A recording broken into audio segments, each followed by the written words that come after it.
Hello, here's another new feature of my Facebook page, which I've called Herbal Basics. Now, some of you may be thinking, oh, I've been in practice for ages, or I've had a very thorough education. I don't need to know the herbal basics. I'll move on. And that's fine if you wish to do so. But I have to say that from the questions I get asked, with a reasonable frequency, there's quite a few professionals out there who are a bit light on the herbal basics. And if you don't have those herbal basics, it can lead to, I think, poor choices about dosage, products you use, and so on and so forth. So I've called this first one teas, tinctures, and tablets. And so in other words, it's about herbal dosage forms. And then also we'll move on, because this is only part one, to looking at herbal dosage itself, herbal prescribing. So if you're prescribing herbs, what are the key considerations? Well, the first one is dosage forms and dosage. And part one will only cover the liquid preparations, the galenicals. So we'll move on with dosage forms and dosage in other parts, tablets and teas.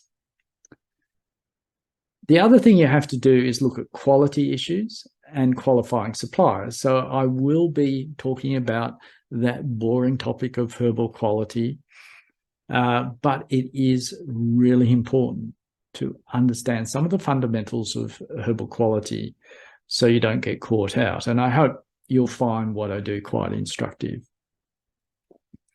And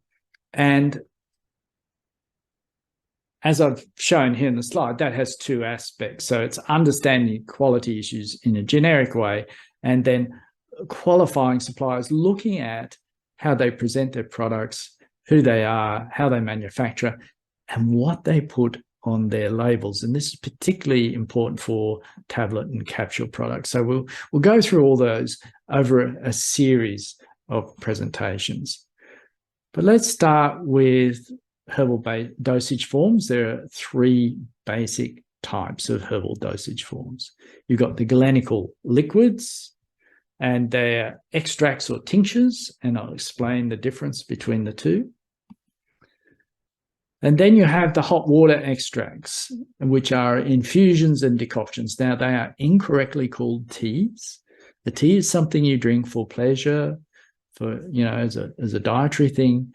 An infusion and decoction is a water-based preparation of a herb for therapeutic use. And they're done quite differently, as I will show. And then we have the solid forms, the capsules, the tablets, the pills, and the powders. So part one is going to look now at extracts and tinctures. In part two, I'll probably look at those two other dosage forms.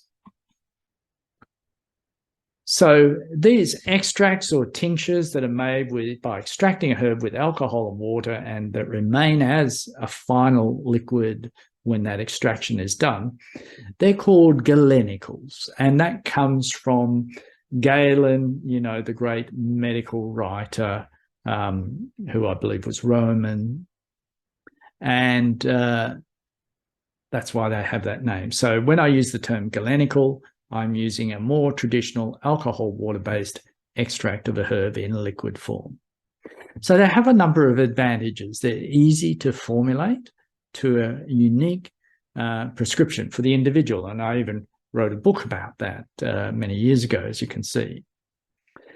They also represent minimal processing of the original plant material. So the advantage there is that you're not necessarily going to get any deleterious changes from what was represented in the living plant.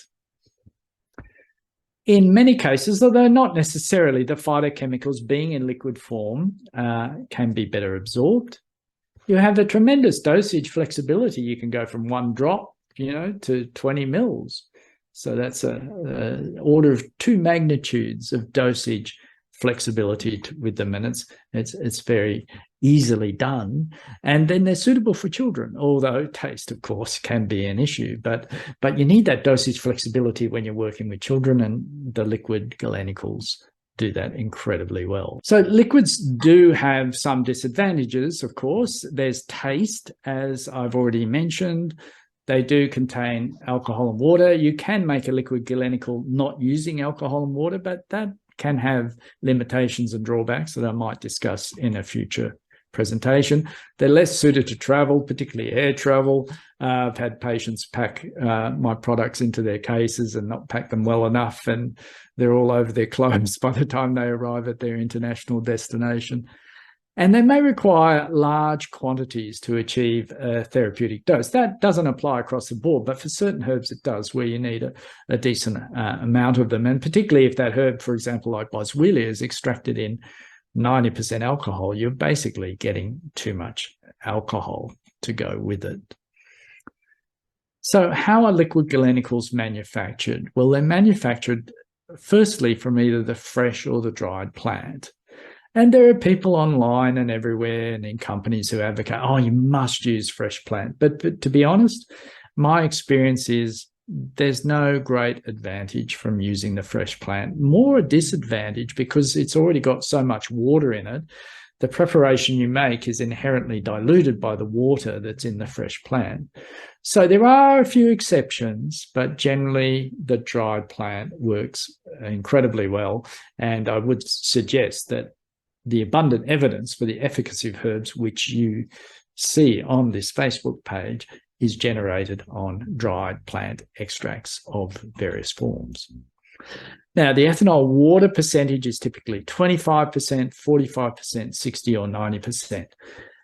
You get the ethanol and you mix it with water to get that concentration of ethanol. That's your solvent. Those 25%, number of times I get asked this question, how can it be 1 in 2 when it's 25%? You know, you're talking about different things. The 1 in 2, which I'll come to, is the extract ratio, how strong the product is. The 25% refers to the solvent called the menstruum that was used, and it's 25% alcohol in water. So the percentage is unrelated to the potency of the product. It's just the extracting conditions, that alcohol water mix.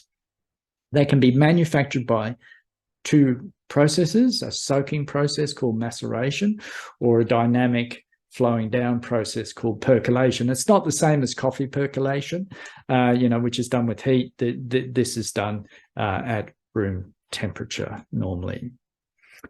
And they come in 2 types. So the weaker ones are called tinctures. And a lot of practitioners use that term generically, but it's not actually correct to use it generically. It's just for the weaker ones. And the stronger ones are called extracts, liquid extracts or fluid extracts. And in all cases, the aim is to preserve as much as possible the activity, the balance of phytochemicals and phytonutrients that are there in the living plant. So obviously you're not going to use vigorous extraction conditions or apply heat or anything like that. So when we look at the strength of a liquid galenical, that's defined by its product ratio. So a 1 in 2 means that 2 mils of the final product, not the amount of alcohol that went in there necessarily, but 2 mils of the final product is equivalent or made from 1 gram of starting herb. That's a 1 to 2. Now, preparations weaker than 1 to 2, like 1 in 5, for example, they're what are called tinctures, whereas 1 to 1 and 1 in 2 preparations are called extracts.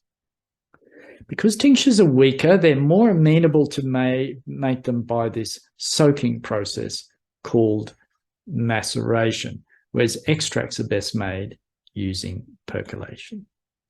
However, you can make tinctures by percolation as well. Now, if we look at the maceration or soaking process for herbal tinctures, the menstruum, which is the liquid part, as mentioned, is this percentage of ethanol and water, the selected percentage of ethanol appropriate to the particular herb being used. And the herb that's put in there, and it's usually, as I mentioned, the dried herb, is comminuted. So what that means is it's reduced to a sufficiently small particle size, because obviously if you put big chunks of root in there, it's not going to extract very well. So you need to reduce the particle size. It doesn't necessarily need to be a powder, but it needs to be relatively small. And then it's maintained in contact with the menstruum for a relatively long period, typically, say, 2 to 4 weeks, with regular sort of daily mixing of that combination of the mark and menstruum. Now, so you know the strength of your final product, a defined ratio of mark to menstruum is always used. And that's what defines the product ratio for a tincture. So you can't just throw as much liquid in as you think is needed, because then you won't know how strong the product is. And the other thing is, especially if you're using a dried herbal leafy material, it's going to be very absorbent for the alcohol water, for the menstruum. So you might, if you said, oh, I'm going to make a 1 in 2 this way, you get a kilo of the herb, 2 liters of, say, 25% ethanol, pick them together, mix them together, and your kilo of herb just looks slightly damp, even towards the dry side, because it's soaked up all the alcohol and water. So clearly you can't properly extract under those circumstances. So that's why the maceration process is only suitable for tinctures. And typically it's a ratio 1 in 4 or 1 in 5 will give you the best degree of extraction for a tincture. So typically 1 in 5. So if you've got 1 kilo of herb and you have 5 liters of menstruum, you should still have a bit of liquid left, sitting above the dried herbs, so to ensure that you'll get good extraction. Now, that defines the product ratio. Once you've taken your 1 kilo and you've added your 5 liters of menstruum, you don't add any more in the case of the maceration process, because that will throw out your product ratio. And as mentioned, that's typically 1 in 5, and it's conducted at ordinary room temperature. And what you then do after the period of 2 to 4 weeks is you strain the liquid off, but you still have, as mentioned, quite a bit of your tincture that's still 1 in 5 strengths, because that ratio has been fixed. You still have quite a bit of the tincture absorbed into the herb. So you've got to press that out. And what you do is you use a press and you mix it with the strained liquid. Now, a common mistake I see, and it's because you can't press all of your original starting menstruum out of that herb. Some will be retained and can never be recovered. You'll always end up with less than 5 liters. So depending on the herb, some might soak up 1.5 liters, so your final product will be 3.5 liters from a kilo of herb. Others might soak up 0.5 liter, so your final product will be 4.5 liters. But that final amount doesn't matter in terms of your product ratio. It's still 1 in 5, because that's how you fixed it in the beginning. And it doesn't matter that there's a bit left behind. But I can remember years and years ago reading a company's catalog, and it was 1 in 3.5, 1 in 4.4, you get the idea. And when I called them to understand why all these odd ratios, that's what they were doing. They were taking the amount that they retrieved after pressing, the total amount after straining and pressing that they retrieved, they were taking that amount as reflecting the strength of the product. But they were all 1 in 5s, because that's the amount that was added originally. And to recover that liquid, you do need a pretty good press. And so there's an example of a press there in the diagram. You do need to apply a fair bit of pressure to get your good recovery.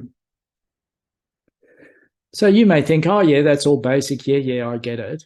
Well, I can tell you right now, lots of people, especially, unfortunately, these days, people who share their views online, don't get it. For example, this is what I found online about how to make a tincture, but I would say it's how not to make a tincture. So you add your herbs to a jar. No, you don't weigh them, just chuck them in. And then you fill your jar with the solvent of choice. And again, no designation of what the right ethanol strength might be for a particular herb, and no designation of the amount. You just throw it in and you shake it well and you allow it to sit for an hour. And then if the herb soaks up the alcohol and water mix, add some more. And you just keep adding more until the liquid level sits above the level of the herb. So you haven't measured how much herb has gone in. You certainly don't know how much alcohol and water you've added, and it's a variable. So you don't know how strong the product is. But it gets better. Now, correct advice, find a spot to keep your tincture, a dark, cool closet in your kitchen will do. Shake it a few times a week. And that's irrespective of whether you're using powdered herbs. And they say 6 to 8 weeks, which is totally excessive. It only needs to be 2 to 4. But then what do you do at the end? You strain out the herbal matter using a layer of 2 of cheesecloth. And that's it. What?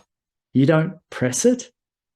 You'll be throwing away, for a herb that absorbs a lot of alcohol and water, you'll be throwing away half the product you've made.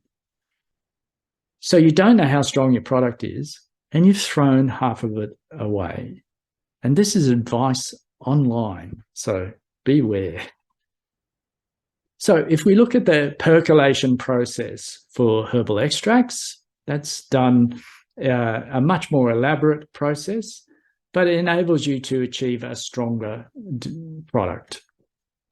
So the herb's reduced to a degree of fineness, and then it's first moistened with an amount of the menstruum at the right alcohol for that herb. And you then allow that to soak a little bit, and then you pack that moist herb into a percolator, and you dampen it down and pack some more, and dampen it down and pack some more until you fill up the percolator, which is a tube, basically. You fill that tube up. You then place the percolator in position on a stand, and then add as much menstruum as you need to cover the herb. So in this case, in percolation, it is appropriate to add as much as you need, because what you're working on with percolation is your recovery down the bottom. And that recovery is often with the assumption that you've completely extracted the herb. So you still end up with the correct ratio, even though the amount of liquid you're adding in is variable. It's not fixed like it is for maceration process. Now, if all the conditions have been properly observed, that menstruum you've added at the top of the percolator will work its way down, penetrate that wetted herb powder equally until it's passed through the bottom of the percolator. Once you see it start to drip through, you close the tap and you cover the percolator to prevent evaporation, and you leave that macerating or soaking for at least 24 hours. You then open the tap and you drip that liquid slowly through. And as it comes from the top, as it works its way down and the liquid drops below the level of the herb at the top, you make sure you top it up again with the alcohol water. And that's basically what I've said there. A layer of menstruum must be constantly maintained above the mark. So when you've finished percolation, you can do one of two things. If you believe, and this is often the case if you make a 1 in 2 and quite well, you start off with a kilo of herb, say, in the percolator, and you collect 2 litres at the bottom. But that last bit of liquid coming through is really pale and insipid and doesn't taste very strong. What you've done is you've exhausted the herb. You've completely extracted it. So you started off with 1 kilo. You've collected 2 litres after almost complete exhaustion or extraction of the herb. So you have a 1 in 2, a legitimate 1 in 2. But if you find that the liquid coming through is still a little bit strong, well, the idea is to stop before you collect the 2 litres and take the mark out of the percolator and press it to get up to the 2 litres that way. So whether you press the mark at the end depends on how well you've done the percolation and how completely extracted the herb is. And that's described there in the words of the slide in these 2 points. And that's what a percolator stand in an industrial setting looks like. And as you can see, they're big, big tubes that you fill. So that concludes part 1 of Herbal Basics. And I hope you've found that information to be useful, because we're going to build on that information to understand about dosage and how we can compare dosages across different dosage forms, because I do find that many practitioners don't have a clear understanding of that important consideration or calculation that you need to do.